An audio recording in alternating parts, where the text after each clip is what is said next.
Olá, boa tarde. A crise humanitária em Roraima tem chamado a atenção pelo número cada vez maior de pessoas em situação de rua. O Conselho Nacional de Justiça e o Tribunal de Justiça do Estado estão mobilizados para atender essa parcela da população. Eu sou Rafaela Vivas e no Jornal da Justiça de hoje vamos saber quais medidas a Justiça tem tomado em relação a esse quadro.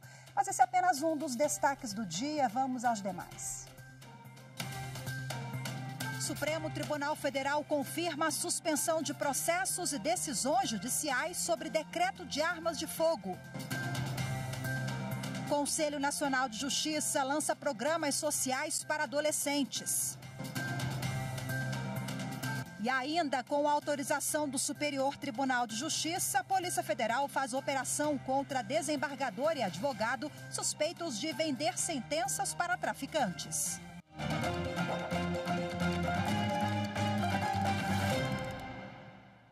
O plenário do Supremo Tribunal Federal confirmou o liminar do ministro Gilmar Mendes, que suspendeu processos e decisões contra o decreto do presidente Luiz Inácio Lula da Silva, que restringiu o acesso a armas de fogo no país.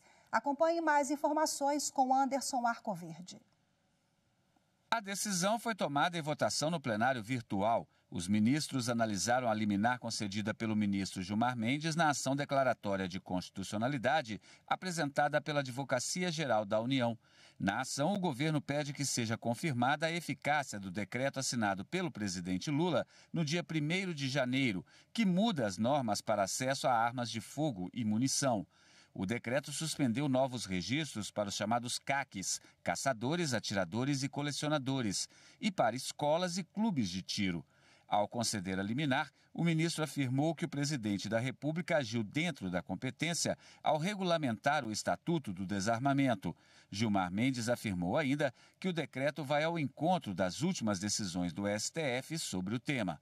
O voto do ministro foi acompanhado pela maioria. Com a autorização da Justiça, a Polícia Federal cumpre em 4 estados e no Distrito Federal mandados de prisão e de busca e apreensão em endereços de pessoas ligadas a uma quadrilha de tráfico internacional de drogas. Os detalhes com a repórter Érica Picelli. As investigações indicam que apenas em criptomoedas a quadrilha teria movimentado mais de 60 milhões de reais.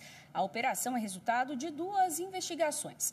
No âmbito do MPF, a primeira é decorrente do trabalho em conjunto entre a Procuradoria-Geral da República, o Grupo de Atuação Especial de Combate ao Crime Organizado, GAECO, em Minas Gerais, e a Polícia Federal. E outra no âmbito do Superior Tribunal de Justiça, que quer apurar no inquérito a suposta prática de corrupção por um desembargador federal e seu filho. No total, estão sendo cumpridos em Brasília, São Paulo, Belo Horizonte, Florianópolis, São Luís e municípios mineiros 10 mandados de prisão e 35 de busca e apreensão em endereços de pessoas vinculadas ao esquema e outros 35 em endereços de empresas e locais usados para lavar o dinheiro do tráfico de drogas.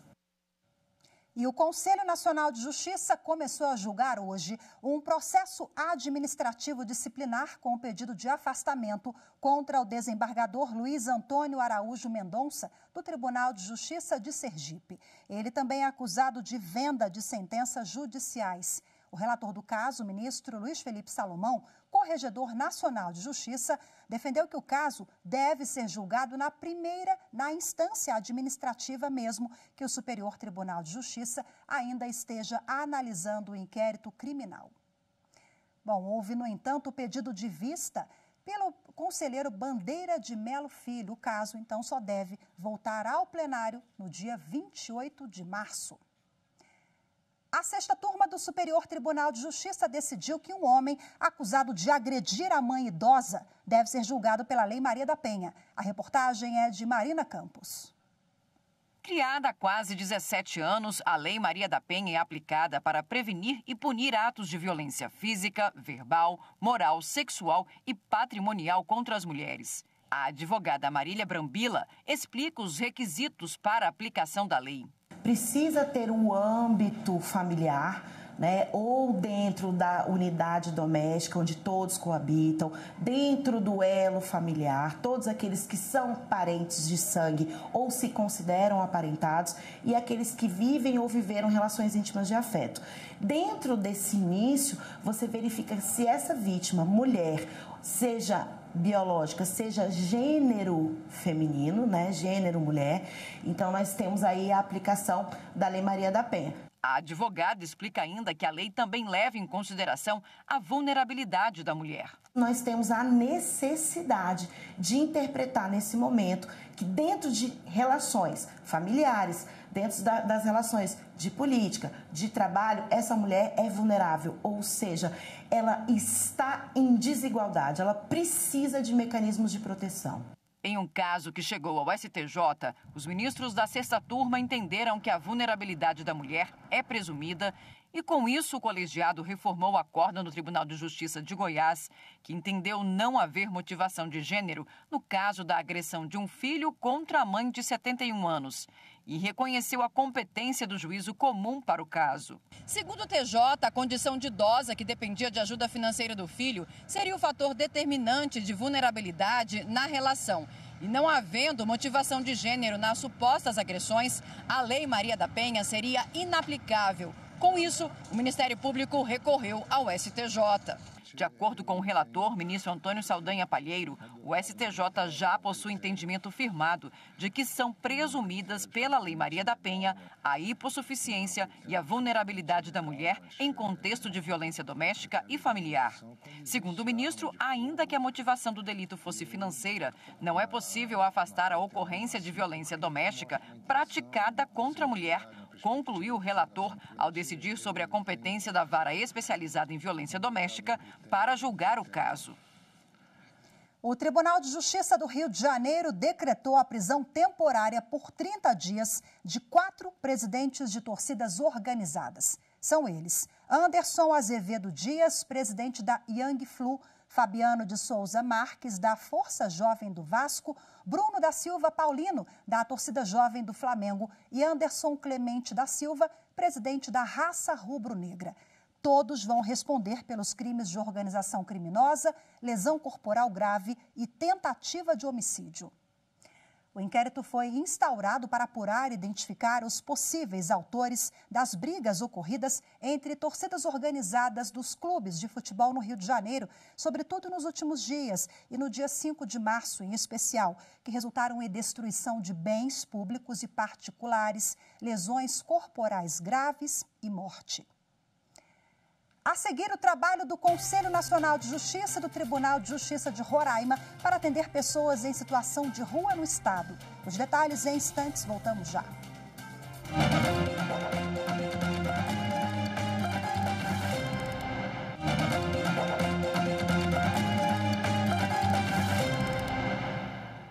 O juiz Eduardo Apio, da Justiça Federal do Paraná, determinou que o ex-ministro da Fazenda, Antônio Palocci, entregue à Justiça 4 carros de luxo que estão sob sua posse.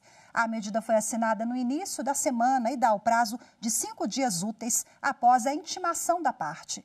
Os veículos devem ser leiloados e o dinheiro revertido ao juízo para garantir o pagamento que o ex-ministro ainda deve à Justiça. No estado de Roraima, a crise humanitária causada pela pandemia da Covid-19 mobiliza o Poder Judiciário para atender a pessoas em situação de rua. Em cidades fronteiriças como Pacaraima e Boa Vista, houve um aumento significativo dessa população.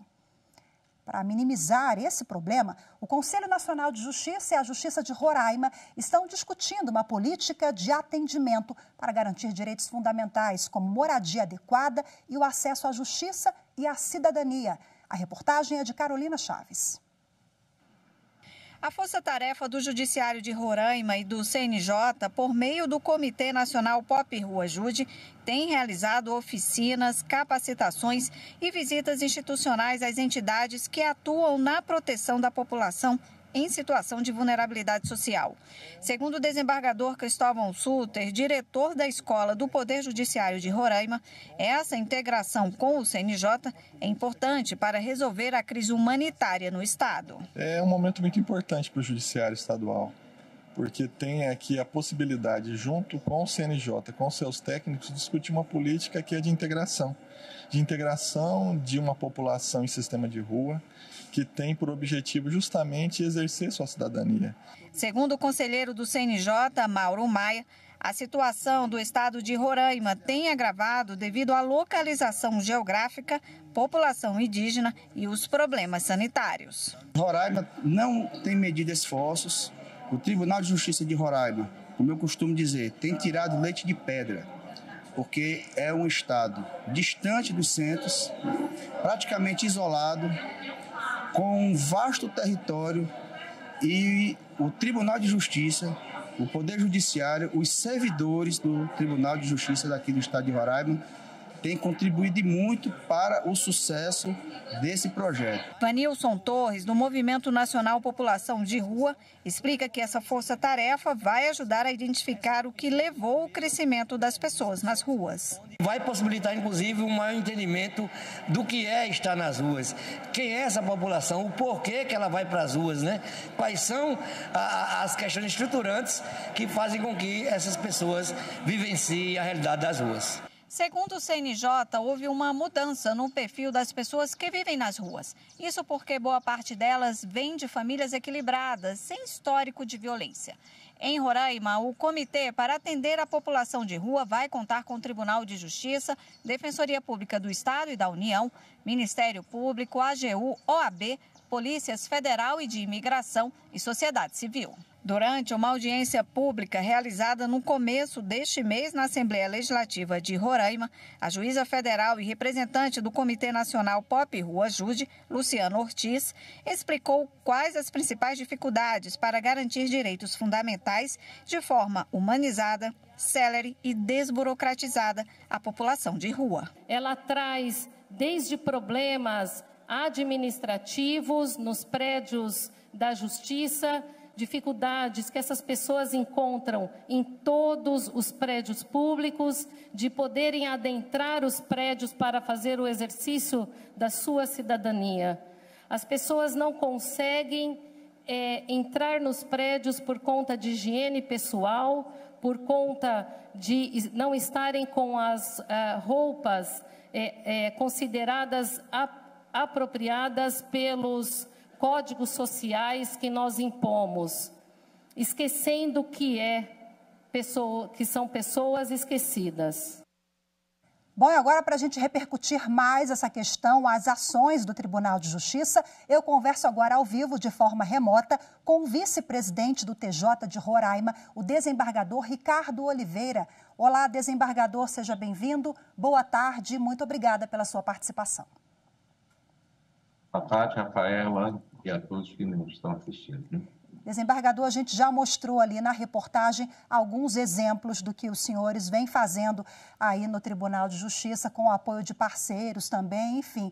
Eu queria agora que o senhor contasse para a gente quais os maiores desafios, né, de implantar um projeto e atender tantas pessoas, porque o senhor me adiantou aqui nos bastidores que já foram mais ou menos perto de 20 mil atendimentos, né, se a gente for colocar os últimos 5 anos. Exatamente. Inicialmente, o conceito de população em situação de rua não é apenas aquelas que efetivamente estão em logradouros públicos, né, em praças, ou rodoviárias, etc. Envolve também as pessoas que estão em abrigos, né? E Boa Vista, né, tinha um dos menores índices, né, de pessoas nessa situação. E com a crise migratória, né, a crise humanitária, nós temos hoje proporcionalmente o maior número, né, de pessoas em situação de rua no Brasil. Então, nós temos assim, pessoas, vamos dizer, em logradouros públicos, fora literalmente, né, na rua, em torno de 1.700 pessoas, e temos em abrigos, né, por causa da crise migratória, cerca de 6.000 refugiados, né? Uhum. E o Poder Judiciário, né, atua principalmente com a justiça itinerante, né, a partir de um convênio do Tribunal e Agência da ONU para Refugiados, né, e que tem atendido pessoas em abrigos, postos de triagem, né, atende questões como a documentação básica, né, reconhecimento de paternidade, guarda, união estável, alimento. Então, essa questão também indígenas, foram atendidos mais de 36 mil indígenas também, com a questão da documentação básica, né, juizado da infância e juventude, também atende essas pessoas que estão em todo lugar, estacionamento, semáforos, também já atendeu perto de 10 mil, né, crianças e adolescentes, né, imigrantes venezuelanos, né, em situação de vulnerabilidade, né, e também criamos um posto avançado da Justiça Cidadã, né, no posto de triagem da Operação Acolhida, né, projeto CIVES, também um centro de cidadania para refugiados indígenas, né, também a ouvidoria do tribunal também está fazendo um trabalho, né, de aprimorar a prestação jurisdicional. E os números, né, para se entender um pouco do impacto, né, da migração, né, o estado de Roraima tem em torno de 700 mil habitantes, né, e Boa Vista em torno de 400 mil habitantes. Entram por dia do país cerca de 400 pessoas, né, diariamente, um número considerável. E eles são recebidos, né, pela Operação Acolhida, né, que é administrada pelas Forças Armadas e pela Agência da ONU para Refugiados, né. Essa operação é uma das 10 maiores operações humanitárias do mundo. Nos últimos 5 anos, tem entrado 700 mil refugiados no país, né. Como é que vocês conseguem dar conta? Os servidores que já tinham as atribuições normais do tribunal, a sua demanda, agora precisam também se debruçar a esse tema e vocês realizam um trabalho de referência. O senhor citou o Acolhida e tem tantas outras. Os senhores contam com parceiros que apoiam o TJ e após a visita do CNJ ficou estabelecido eixos de atuação? Sim, a gente tem instituições parceiras, né, o Ministério Público do Estado, da União, né, o governo federal, estadual, né, também a instituições, né, de assistência social, né, tem uma rede, né, já existe uma rede de atendimento, né, uma rede integrada, né, porque senão realmente não se dá conta. E a Operação Acolhida ela atende, né, cerca de, como disse, 700 mil pessoas entraram, metade foram para outros países, né, de língua espanhola, e metade ficaram no Brasil, né. Então, é um projeto de interiorização, né, então, se consegue trabalho em várias regiões do país, essas pessoas são encaminhadas em voos fretados, etc., e metade ficou em Roraima, né, no caso. Metade ficou no país, né, 300 mil, e 32 mil pessoas ficaram em Boa Vista. Desembargador, para a gente finalizar, vocês conseguem resgatar a cidadania dessas pessoas, sem dúvida, na retirada de uma documentação para ter acesso à saúde, a serviços básicos do Estado, mas vocês já miram também em uma reinserção no mercado de trabalho ou em um projeto de educação? Isso está também no radar do TJ? Sim, né? É uma questão também muito ligada ao Poder Executivo, né? Mas com esse comitê regional, a gente pensa em integrar, né? Por exemplo, uma das questões emergenciais é o aumento do número de vagas nos abrigos, né? Porque eles já estão sobrecarregados, né? Os lugares não têm mais vagas, etc. E nós precisamos também acho que o aumento da atividade econômica, a geração de empregos, também está se fazendo. O Executivo está encaminhando uma lei, né, dando incentivos fiscais para empresas, né, que contratam refugiados, né? Mas a gente vê, né, ainda famílias inteiras, né, morando em praças, né, debaixo de água, etc. Com então, certeza. A questão da atividade econômica, né? Roraima não tem indústria, assim, não tem uma atividade econômica suficiente para realmente arrumar trabalho para todo mundo.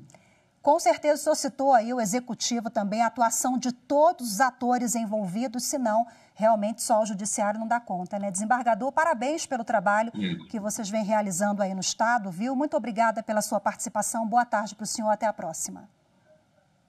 Boa tarde, obrigado. A seguir, Conselho Nacional de Justiça lança programas sociais voltados a adolescentes. Os detalhes em instantes, voltamos já.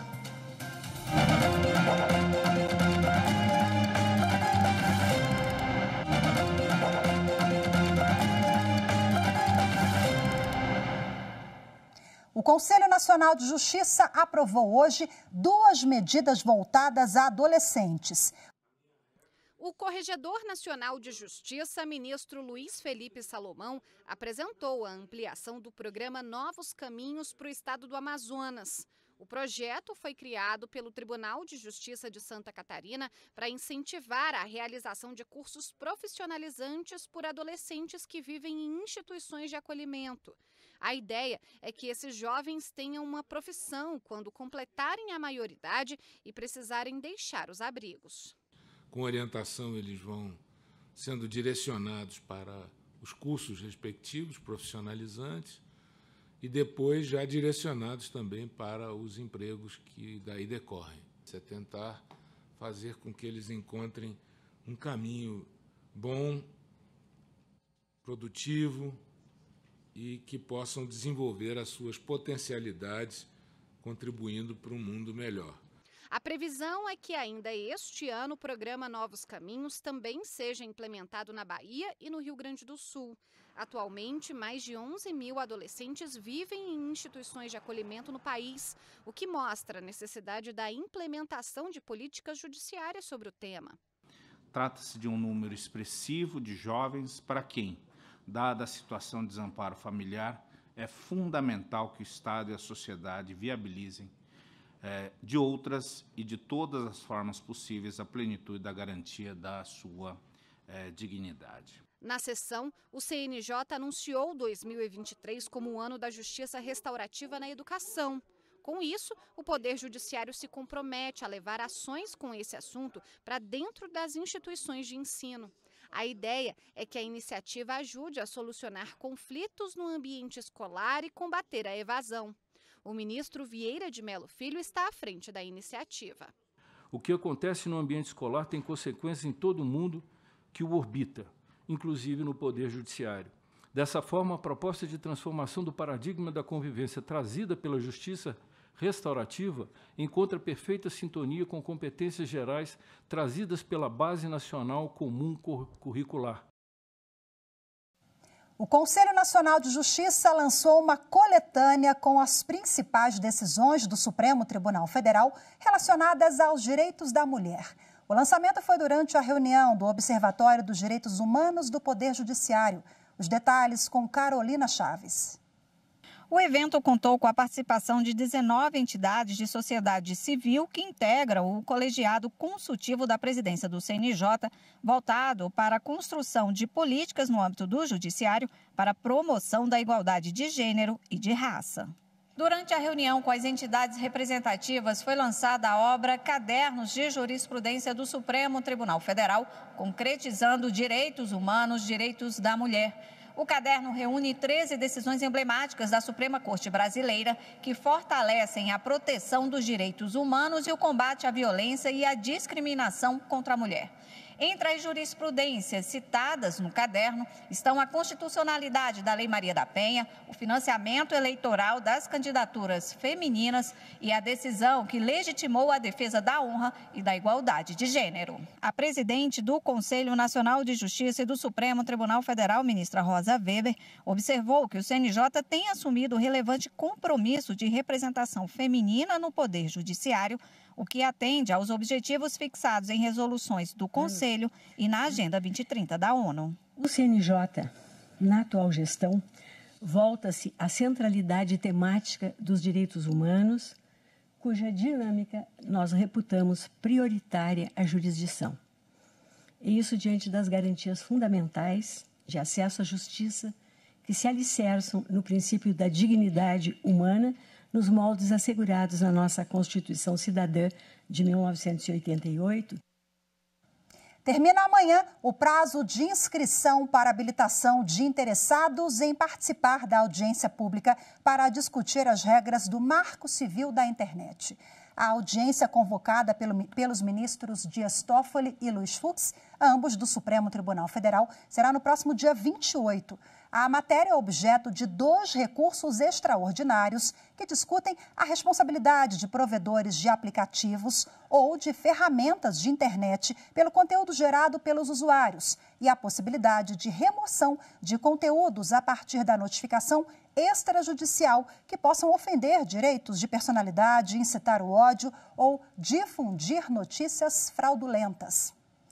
Bom, os interessados devem informar os pontos que pretendem defender, indicar os nomes de seus representantes e se a participação será presencial ou à distância. Inscrições pelo site mci@stf.jus.br, na verdade, pelo endereço eletrônico mci@stf.jus.br.